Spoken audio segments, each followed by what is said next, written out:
Hello everyone, welcome back to our YouTube channel that is हरघर शिक्षा bye alum. मेरा नाम है इमरान और मैं आज आपको एक नया लेसन पढ़ाने के लिए यहाँ पे लाइव आया हूँ।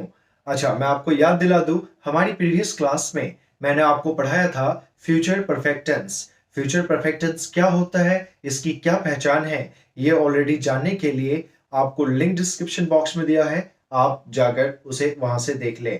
बिकॉज आप जब तक उस क्लास को नहीं देखेंगे आप इस क्लास को नहीं समझ पाएंगे। तो फ्यूचर परफेक्ट टेंस के बाद आगे जो लेसन है उसको हम कंटिन्यू करते हैं। सो जो हमारा फ्यूचर परफेक्ट टेंस के बाद लास्ट लेसन रह जाता है एक्टिव टेंस का, वो है future perfect continuous tense. Future perfect continuous tense क्या होता है, इसकी क्या पहचान होती है, वो सब हम इस वीडियो में जानेंगे। वीडियो में आगे बढ़ने से पहले मैं आपको बताना चाहूंगा, अगर आप हमारे यूट्यूब चैनल पे नए हैं तो यूट्यूब चैनल सब्सक्राइब कर ले, लाइक कर दे एंड शेयर करें जितना ज्यादा हो सके। बिकॉज मैं यहाँ पे आपको फ्री इंग्लिश स्पोकन की क्लास देने के लिए रेगुलर बेसिस पे वीडियोस अपलोड करता हूं। आपका एक वीडियो शेयर करना कई लोगों की स्पोकन को मजबूत कर सकता है। So I hope that you will never take step back to go ahead and provide your helping hand to the others. Okay, so let's get started without wasting time. Well, so जो lesson का नाम है वो है future perfect continuous tense. You can see that future perfect continuous tense. Future perfect continuous tense का प्रयोग हम हमेशा तब करते हैं जब हम यह बता रहे होते हैं कि कोई भी कार्य समय के साथ चल रहा होगा या जारी होगा भविष्य में। जैसे कि वह 2 दिन से खेल रहा होगा, मेरी बहन सुबह से किताब पढ़ रही होगी, मम्मी 4 घंटे से पापा से बातें कर रही होंगी। अर्थात कोई भी ऐसा काम जो समय के साथ चल रहा होगा। आई रिपीट, कोई भी ऐसा काम जो समय के साथ चल रहा होगा। डोंट फॉरगेट दिस लाइन, होगा भविष्य में। कोई भी ऐसा काम जो समय के साथ चल रहा होगा भविष्य में, इन बातों को बताने के लिए हम फ्यूचर परफेक्ट कॉन्टिन्यूअस टेंस का प्रयोग करते हैं। तो मैंने ऑलरेडी आपको पहचान बताया कि जब भी किसी हिंदी वाक्य के अंत में से रहा होगा, से रही होगी या से रहे होंगे आदि आए, तो आप समझ जाना कि ये फ्यूचर परफेक्ट कॉन्टिन्यूअस टेंस है। और इसका पहचान जो है, इसकी पहचान जैसे कि मैं तुम्हें 2 घंटे से कॉल करने की कोशिश कर रहा हूंगा, वह 4 घंटे से तुमसे मिलने की कोशिश कर रहा होगा, मम्मी सुबह से खाना बना रही होंगी, बच्चे दोपहर से मैदान में खेल रहे होंगे। अर्थात कोई भी ऐसा काम जो समय के साथ हो रहा होगा भविष्य में, इन बातों को बताने के लिए हम फ्यूचर परफेक्ट कॉन्टिन्यूअस टेंस का प्रयोग करते हैं। Now let's get started the structure and rule. Rule को समझते हैं कि क्या रूल्स हैं और किस बेसिस पे हम इन सब बातों को कर सकते हैं। देखिए, इन सब बातों को करने के लिए सिर्फ 6 तरीके होते हैं जो आप कर सकते हैं। या तो आप अफर्मेटिव साधारण बातें करेंगे, जैसे कि बच्चे मैदान में सुबह से खेल रहे होंगे। दूसरा, या तो आप नकारात्मक बातें करेंगे, बच्चे मैदान में सुबह से नहीं खेल रहे होंगे। तीसरा, या तो आप सवाल करेंगे, क्या बच्चे मैदान में सुबह से खेल रहे होंगे। चौथा, या फिर आप सवाल करेंगे नेगेटिव में एक्सप्रेशन देते हुए, क्या बच्चे सुबह से मैदान में नहीं खेल रहे होंगे। राइट। जो पांचवा होता है वो होता है WH पॉजिटिव। WH पॉजिटिव का मतलब होता है आप यहां पे सवाल करते हैं जिस सवाल का आप बिल्कुल ही विस्तार में जवाब चाहते हैं। जैसे बच्चे मैदान में कब से खेल रहे होंगे।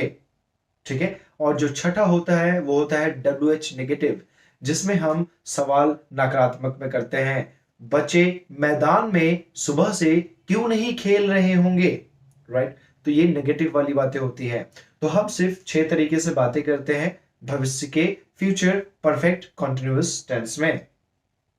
Now let's write one by one the structures. मैंने आपको पहचान ऑलरेडी ऊपर लिखाया है। Now we will write the structures. सबसे पहले हम समझेंगे अफर्मेटिव। अफर्मेटिव स्ट्रक्चर लिखेंगे। सबसे पहले अफर्मेटिव। अफर्मेटिव का जो पहचान है, subject plus will plus have plus been plus verb की fourth form plus object plus since या for plus other word. Okay, negative में हम इसका पहचान लिखेंगे subject plus will plus not plus have plus been plus verb की fourth form plus object plus since या for. Interrogative में हम इसका पहचान लिखेंगे आई मीन रूल्स लिखेंगे दैट इज इसमें हेल्पिंग वर्ब पहले आ जाता है बिकॉज हम सवाल कर रहे होते हैं तो इसमें जो आ जाएगा वो होगा will plus subject plus have plus been plus verb की fourth form plus object plus since या फॉर अंत में क्वेश्चन मार्क. इंटरोगेटिव नेगेटिव का स्ट्रक्चर लिखेंगे will plus subject plus not plus have plus been plus verb की fourth form plus object plus since या for plus question mark.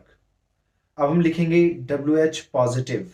WH positive में हम लिखेंगे स्ट्रक्चर सबसे पहले WH के एक वर्ड को चुनेंगे तो WH plus will plus have what cut. सो अब हम लिखेंगे WH पॉजिटिव. WH पॉजिटिव में हम लिखेंगे WH प्लस WH की कोई एक word WH plus will plus subject plus have plus been plus verb की fourth form plus object plus since या for plus question mark. WH negative में हम लिखेंगे WH plus will plus subject plus not plus have plus been plus verb की fourth form plus object plus since या for plus question mark. Okay, now let's understand that where to use since and where to use for.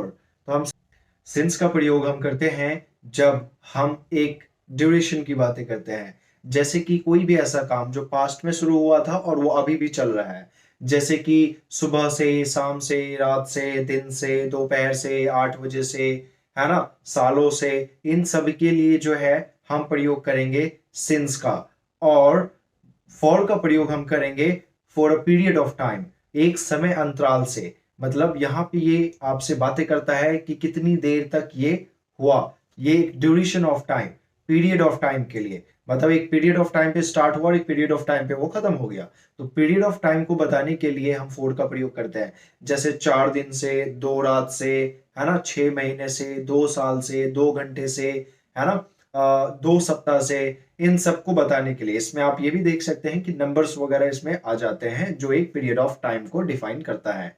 ठीक है तो जब भी period of time आपकी बातों में आ जाएगा तो आप फॉर का प्रयोग करेंगे जब पीरियड ऑफ टाइम नहीं आएगा तो आप सिंस का प्रयोग करेंगे. ठीक है तो इस तरीके से सिंस और हम फॉर का प्रयोग कर सकते हैं.